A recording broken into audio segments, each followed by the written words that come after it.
Okay, we're on. I don't see anyone yet. Okay. Yeah, I'm not expecting too many people to join, I don't think, but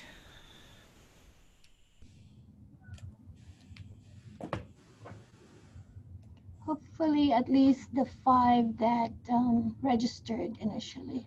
yeah.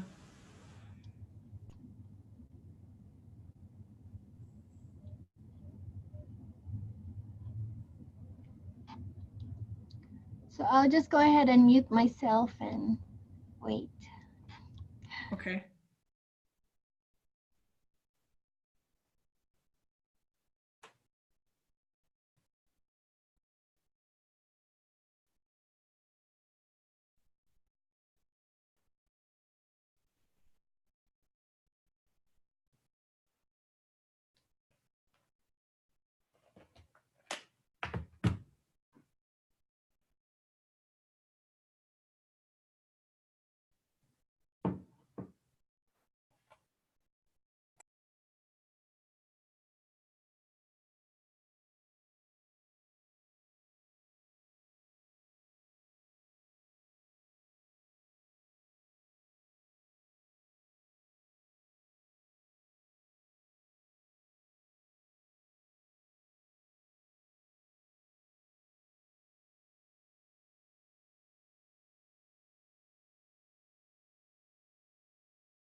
Hello.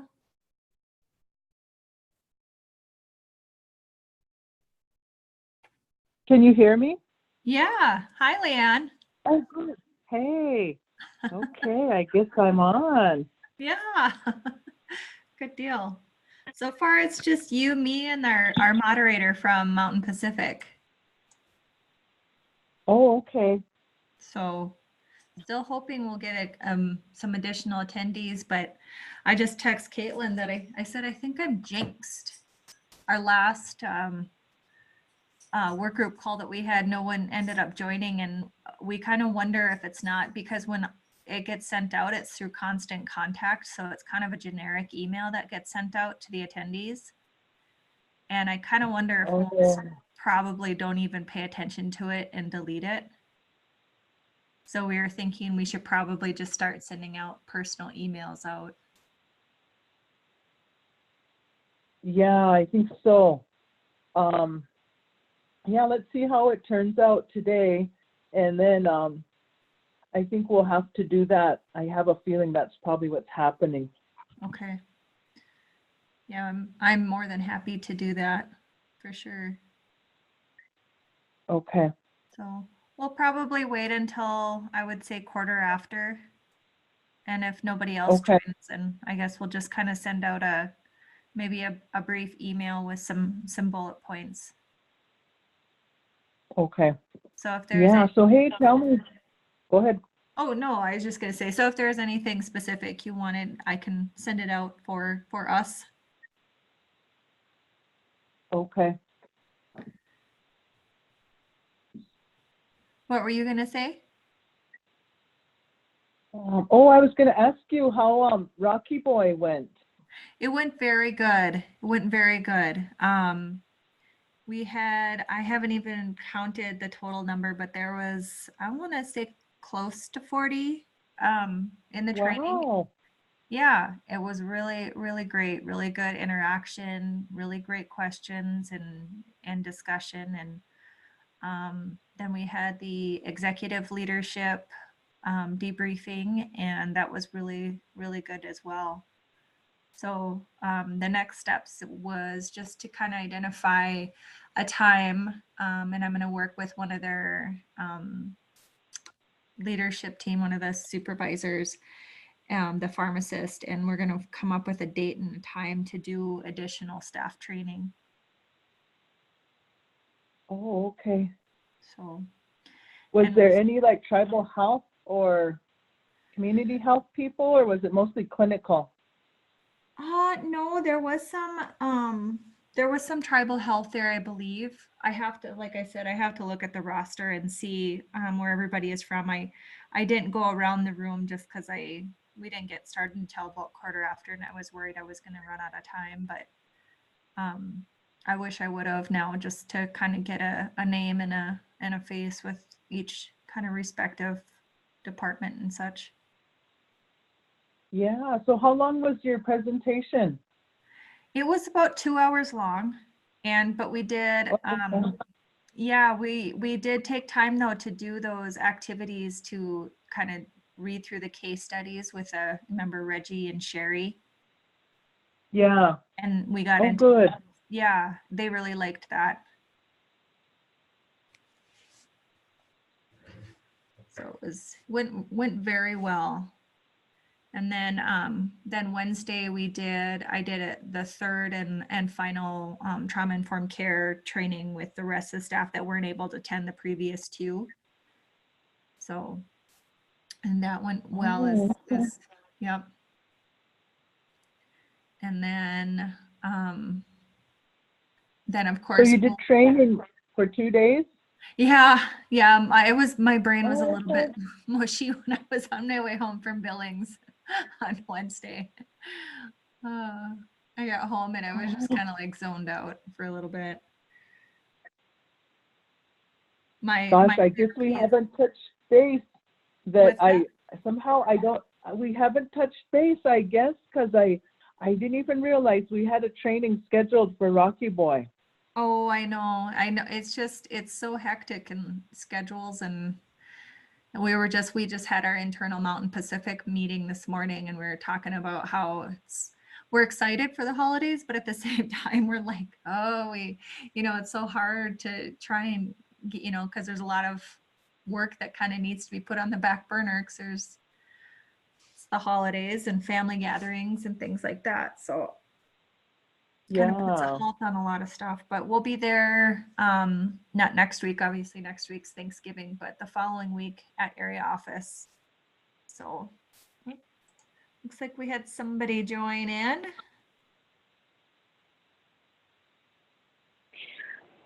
This is Kim from Great Falls. Hi, Kim, how are you? Good. Good. I'm from the Little Shell Tribe Suicide Prevention Program. Oh, good. So far, it's And I'm also Oh, go ahead. I'm also a therapist with a community health care. Awesome. Glad to have you on the call.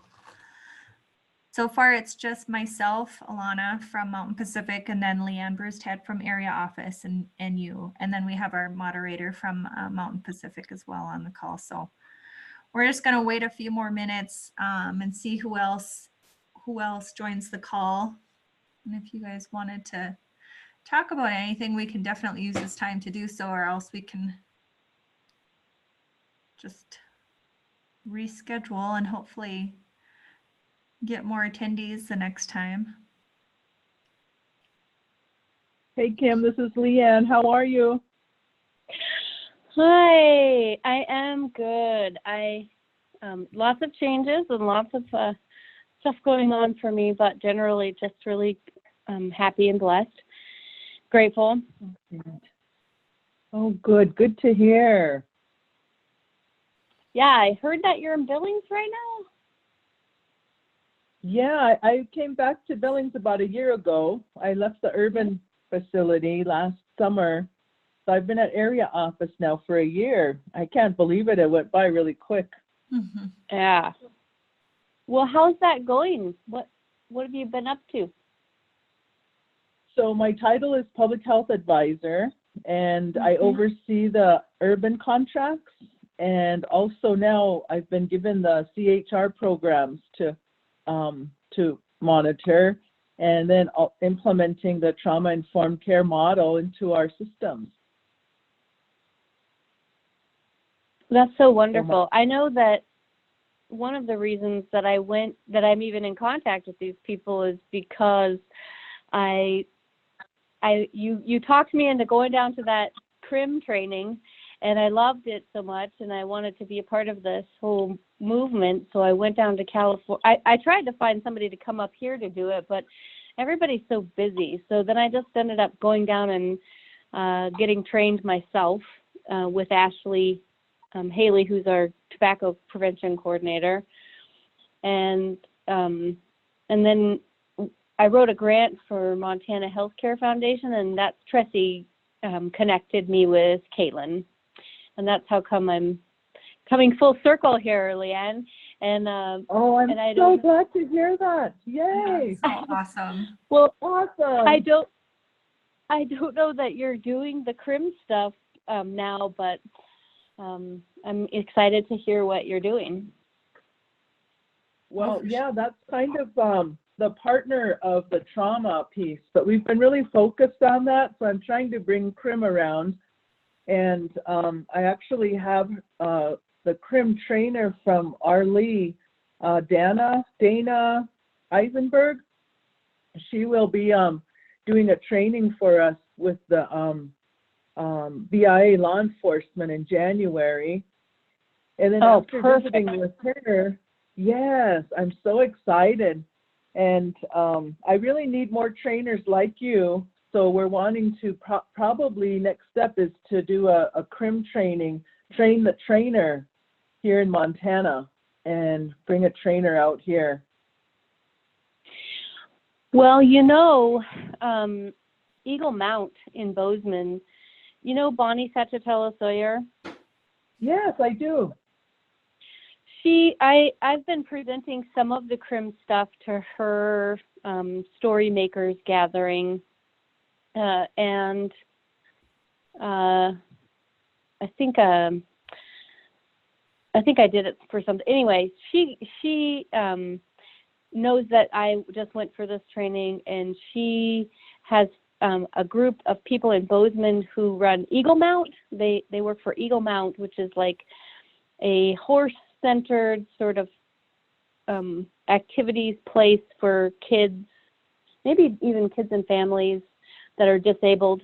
And they are very serious about bringing a Train the Trainer event to Bozeman in April. Oh, awesome. That would be Well, and they've invited me to participate. I'm not exactly sure how, but so that may be something you want to send people to. I'll let you know when I know more about it, I guess. Okay, yeah, I'll reach out to Bonnie. Gosh, that's good to hear. yeah, that would be really, really convenient for me. I live in Belgrade, so I'm just down the road. Yeah. Who's that? Yeah. That's Alana. Alana. Oh, Johnson. okay. She's Okay. stationed, or she lives in Bozeman, and she's with Mountain Pacific. Yeah, I should Okay. probably introduce myself a little bit. So I'm a nurse by trade. And then are you familiar with Mountain Pacific, Kim? I just read every single letter of your webpage. That's all I know. Oh, good. Good deal. So now you know that's the company that I work for, and as in my career, I've been in the healthcare industry for about 19 years now, and in my past job, I've worked in North Dakota in IHS. So pretty familiar with IHS, and then I worked for the North Dakota QIO, similar to like what Mountain Pacific is. It's called Quality Health Associates, and there was an IHS project back in 2013 that I worked on. So definitely have a lot of exposure and work internally with IHS, and then with some tribal and urban. And yeah, I moved here from North Dakota in about 2015 with my family. And then I work from home, which I live in Belgrade. And a lot of the work that I've really been focusing on with Mountain Pacific is our PATH project, which is Partnerships to Advance Tribal Health, which is not very indicative to the work that it does. It works with IHS hospitals, IHS CMS certified hospitals, and that's a national project. So it's all IHSs in US. And then of course, and then this one that we partner with Billings Area Office and the grant through Montana Healthcare Foundation. So that's just that's me in a nutshell, and the work that I've done, and very honored to do with Billings area and all the IHS urban and tribal facilities. I was just in Rocky Boy Tuesday. I'm getting my week and days messed up here, for trauma-informed care training that I did with all staff, and then, or not all staff, it was leadership staff, so supervisor managers and Rocky Boy. And then I drove down to Crow Agency and did the third trauma-informed care training with the rest of the staff. They've done 3 of them so far, which I believe Darren Crow, the CEO, his goal is to get 100% of their staff trained on trauma-informed care. So a lot of work being done for sure around the state, whether it's... Yeah, what are you finding in terms of what people know about? And I'm very curious about how both people in behavioral health and people in other behavioral health, including police and hospitals, right? Jails, those are behavioral health facilities as well. What they are saying about trauma-informed and stuff like that. I really think, Rocky Boy, they definitely, one of their first items during the executive debriefing was collaboration with external organizations, and then looking at who else is doing what, so we're not So we reduce duplication of effort to work and partner and collaborate with each other. I think that's probably the biggest challenge, maybe, or opportunity rather, is understanding what everybody's doing and how can we partner and work together and exactly not duplicate our efforts on what we're doing.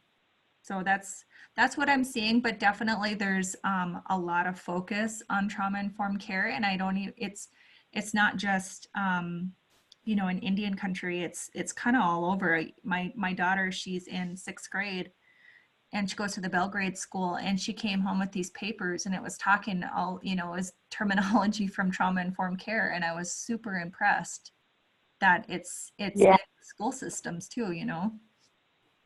Yeah. Yeah, I think the school systems are on board. Yeah, they're probably our best ally. Yeah, my experience with you know, the mental health, behavioral health teams are like, well, it's about time, you know, and they kind of act a little bit bored with the training.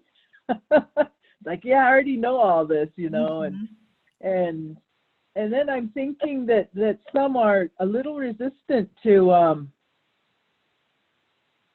they're used to being in their ivory towers and having to work with the rest of the team. I think it's going to be challenging, and that's not just them. I think it's all the departments. We have a few providers that are resistant to the change, and that's normal. That's okay.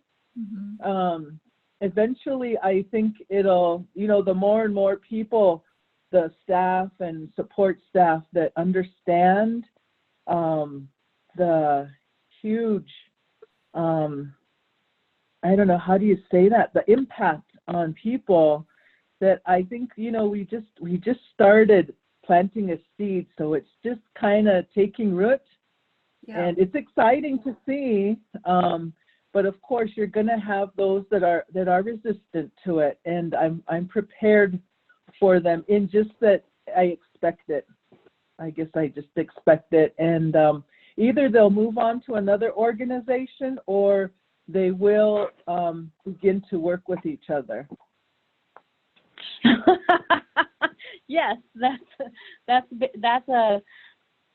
a good standard, I think, to have. I want to say, I know we've talked, like, Leanne, you and I, a little bit about sort of trauma in the workplace and lateral violence, and I think that one of the things that we could come across is people's initial reaction to change in the first place, and to the kind of trust that we have to have for one another in the workplace in order to make these stronger organizations, because we're all, especially when we're talking about Indian country, we've got this sort of surprise, even if we're really high functioning, we come across, you know, events that really trigger us and make us want to close down and react with anger and position ourselves. So we got our work cut out for us, but I wanted to tell you that I'm reading this book from Canada called Legacy, Trauma Story and Indigenous Healing, and it is so good. It is profound. How, I mean, just talking about... Can you repeat that again? Yeah, I know, I was writing it. Yeah, it's called Legacy, and it's Trauma, Story, and Indigenous Healing. And the author is Suzanne Methot, M-E-T-H-O-T. And, you know, I'm always talking about how surprised I was and how I love to work with the metaphor of the community as a body, and how our communities respond to trauma the same way our bodies do, and that is that trauma inhibits our capacity to connect, and we've got to figure out how to do that both inside ourselves and between one another. And she is on it. She has, you know, I'm enjoying reading her so much because she is using that sort of metaphor and using examples from her own life and her own family to describe what that looks like. And when we can do that, we're going to be able to maybe, develop communities that can hold a little conflict, because we're not going to be able to do this without conflict. Yeah. Yes. Mm-hmm. Yep. Anyway, that's a spiel, but I just got excited about it because Leanne is, we've talked about this before, and I feel really passionate about it. I don't know if it's just because it's so exciting to understand this new knowledge, and it's probably not new to everybody, but it's new to me. It's new to me, and that's why I'm excited about it. And it makes sense. It really takes into consideration our history, and it makes sense to me. Yeah. Yeah. Yeah, and I think that's one of the most powerful things about the idea of being trauma informed is knowing, this isn't my problem. It's something that happened to me, and that makes more sense than, just living in shame. Yeah. Yeah, and confusion, total confusion. Like, God, why do I feel this way? Why is this happening to me? Yeah. Yeah, And why do I keep doing this too? Yeah. So it helps. And that's what I want to share with people, and just let them know you're not crazy. This is a normal reaction to a horrible history that we've survived. Yeah. Yeah, and it's, I think even from that clinical perspective, the research part of it, and showing that, historical and intergenerational trauma and how that has changed our DNA, and how all these health conditions, these disparities, I think in the past, I think about even when I was in nursing school, how you label people non-compliant, but you look at it, Yeah. and when you look at it, and I think of, it's to me, it's very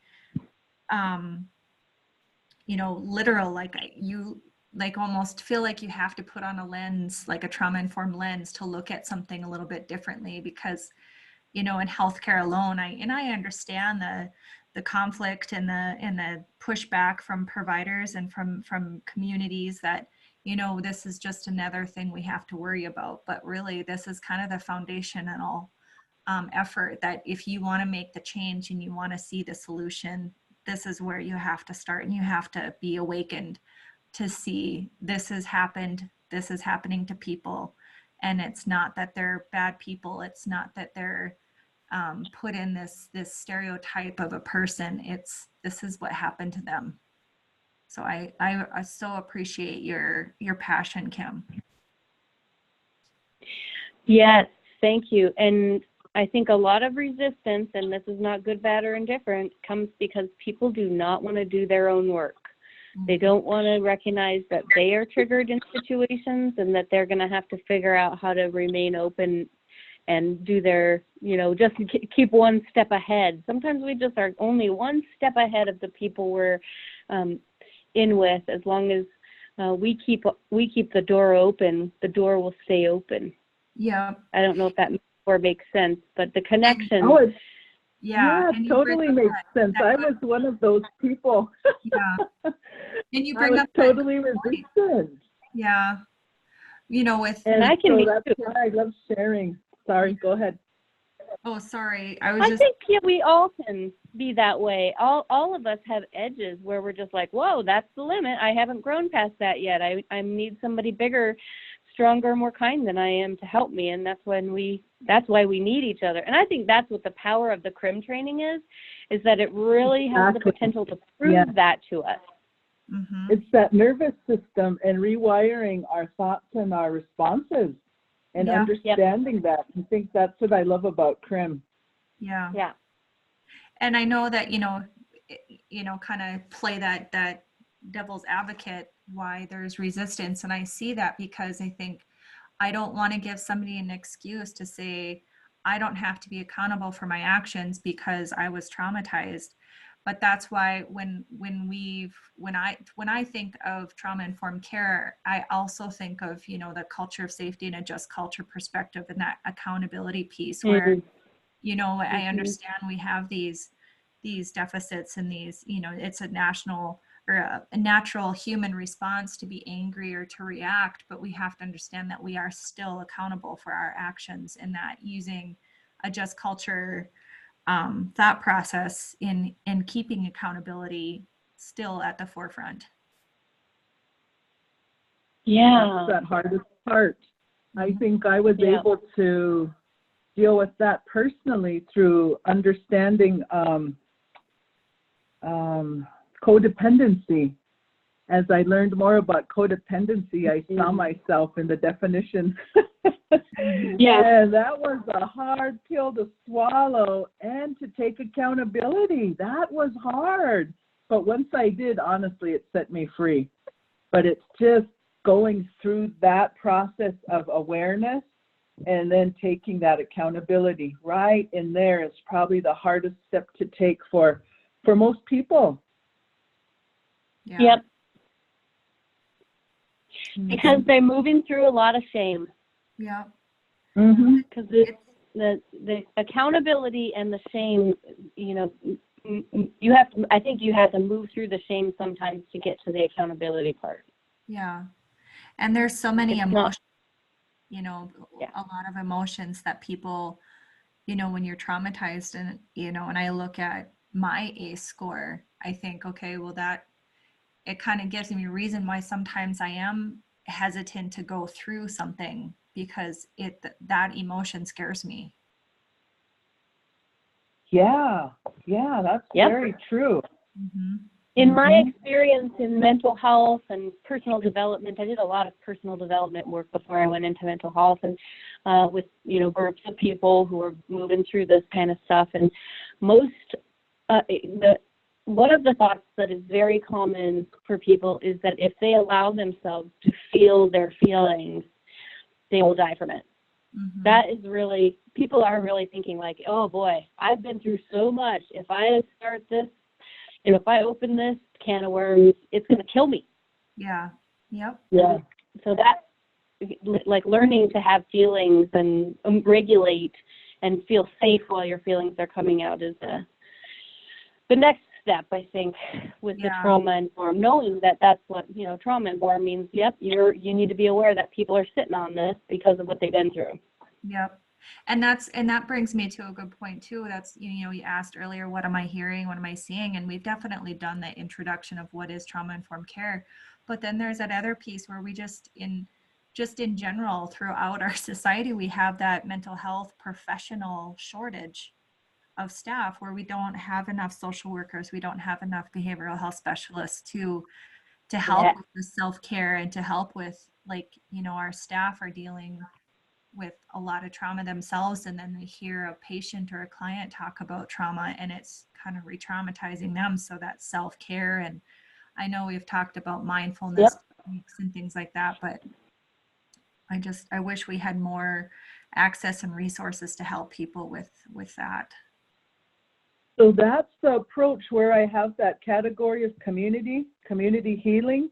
And that's where we bring in CRIM, and anybody can help, you know, be a trainer and begin to help people gain those skills for self-care and self-regulation. And that, I feel like that's our piece now to help the community heal, because they can't, and we cannot provide, you know, that many mental health people.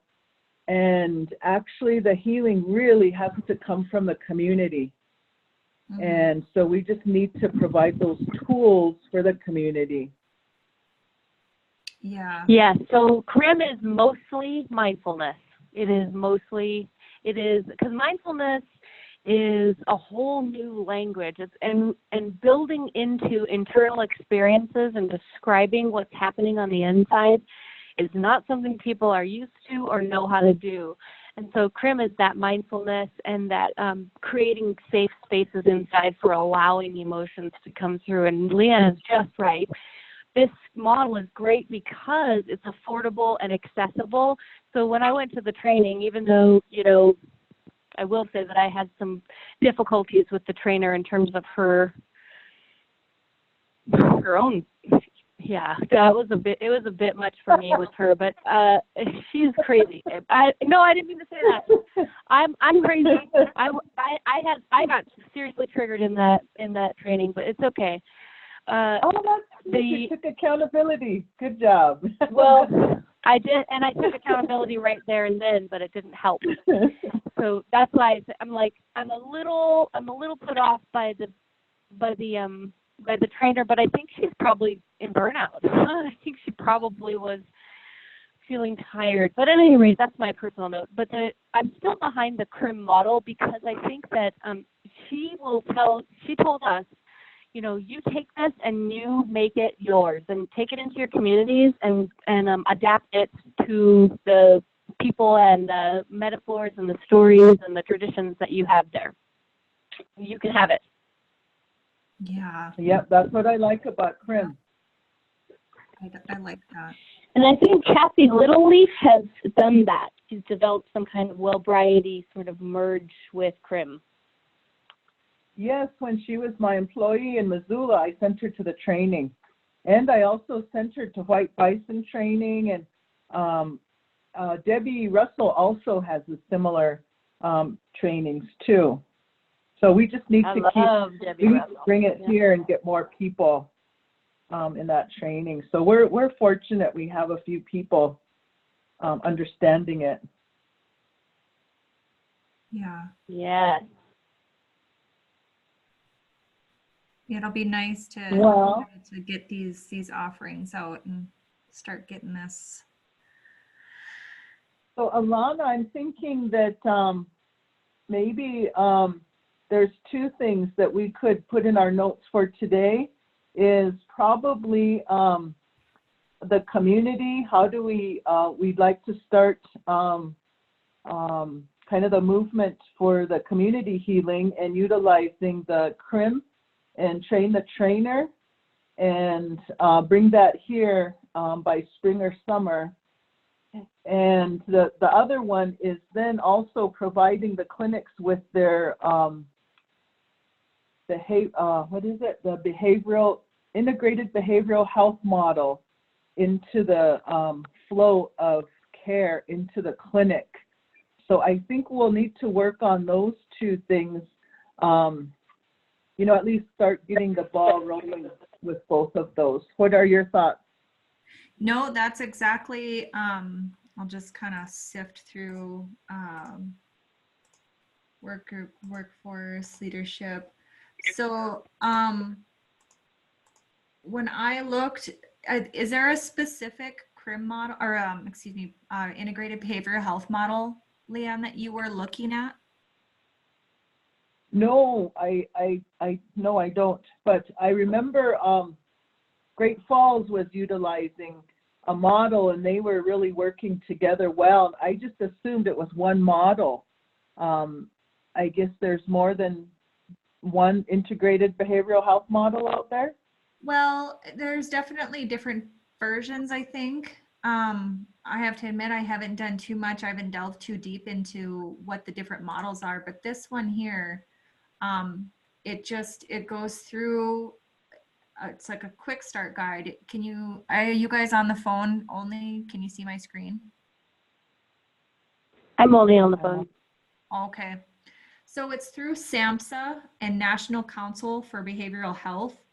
And it's called A Quick Start Guide to Behavioral Health Integration for Safety Net Primary Care Providers. And of course, I looked at this one because it's SAMHSA driven, and a lot of the work so far that we've done with Heal, Rise, Live, Repeat has really been a focus from what SAMHSA recommends. But by all means, I'm just kind of trying to take an inventory of what models there are and what we could offer and educate myself, I guess. Well, I think that would be something that we could share with them, but also let's explore the one that Alaska uses, because they work with Indigenous people. That model works with Indigenous people. And so I don't know if you want to reach out or if you'd like me to reach out to Alaska South Central Foundation. And Tressie already probably knows and or might even have it, their model. So that's something that we could explore. And, you know, we can make up our own, taking the best of both worlds or any other models, and they can create something that works for their facility too. Yeah, for sure. I know I put in there, what did oh, it was, I think in resources. This is an integrated behavioral health models. Sorry, I'm looking at my screen thinking that you guys can see it, and it's not there. I know IHS on their website, they have quite a few different resources. There's a few. So why don't I get some stuff together, and I'll get a hold of South Central Foundation, Leanne, and ask to see what specific model they have. And then also touch base with Rocky Boy and see if they have a specific model that they'd be willing to share with us that they use. And yeah, and then we can go from there and just kind of compile that. And then, you know, initially I think when we started Heal, Rise, Live, Repeat, that was kind of something in the back of our minds we thought might be useful as like a toolkit. Yes. So definitely would like to invigorate that that project and see where we can get with it. So two things from me. One is, Leanne, have you been to South Central Foundation? Or, yes, yeah, I went a couple years ago with the tribes. Yeah, that I didn't get to go with American Indian Health Leaders, but Alana, have you been up there? No, I wish. We've had just a brief call with them, but I have not had the opportunity to know. Okay. I think Montana Healthcare Foundation is extremely supportive of whoever is working in Indian country to go up there and be a part of that. And somebody told me that, I can't remember who it was. And so I Googled it, and they have like they are, I mean, they won the, you know, MacArthur Genius. The woman who founded that place won the MacArthur Genius Award. And so that place is running like basically tours and trainings about their model all the time. So you might be able to get yourself up there for that. And I don't know how I could make that work for myself, but that's not for me right now, I don't think. But I think it's worthwhile, because I think Leanne is right that model is super important. Yeah. And Bonnie, so I want to say too that Bonnie has a new, Bonnie Satchel, sorry, she's my friend. I mean, in full disclosure, like, she's my friend, so I know all about what she does. And well, maybe not all about, because she is everywhere, but one of her new programs, she has Indigenous Scholars of Promise, but she is really starting to focus a lot of her programs more on health and social and emotional behavioral health. And one of her new programs is to develop, you know, health leaders. And so when we're looking at this Native American, the lack of providers of behavioral health in Native American communities, we might ask for her cooperation. And, you know, if we could funnel people, you know, kids who are interested in that kind of stuff through the program. She helps people pay for applications, find applications for scholarships, the whole program. So. And you said that this is Bonnie, and where is she from? She's in Bozeman. Right. Oh, at Spirit of Hope Mountain. I think she's called Hope Mountain, or Hope Mountain of Hope, or Hope Mountain. She's part of that too, but her main organization is Hope Mountain, I think. It's HOPA. Hopa Mountain. Okay. Okay. So yeah, she'll be a great resource. Let's pull her into our circle. Yeah. You know, and She's that awesome. too, thinking, you know, wider and, you know, and you said youth and leadership, myself and Caitlin were president, vice president, respectively, of MAWAC, Montana American Women's Health Coalition. And Mhm. thinking of Walk Your Mocks Montana, and right now we're going to be doing the physical activity kit curriculum under IHS. We're going to be doing the Train the Trainer on Tuesday, December 3rd. And going forward though, in tribal communities, how can we help to bridge the youth and the elders? And that's when you started talking about that, develop the health leaders, that is very intriguing. Is there something too with trauma informed care and with MAWAC? And so I think we have a lot of collaboration work ahead of us. Oh yeah, there's a lot to infiltrate. Yeah. I'm so glad that That's you're exciting. So, that yeah, I don't know how I can be helpful, but I'm willing to talk with you about what I can do, and I am definitely willing to talk. Bonnie is actually, I have a call with her later today, and I will tell her about you, Alana, and then I'll do an email meetup if you want to do that. That would be awesome. And that sounds okay to you too, Leanne? Oh yeah, that's awesome. That's great. I'm just writing down my notes. All right, because I don't like to just bring people in without having, but so many people have been helped by Bonnie, and I'm sure there's people out there who haven't, but I know Bonnie very well, so I'm excited. Yes, I know her very well. Yeah. All right. She's I great. trust her. I trust her 100%. So. Yeah. So okay.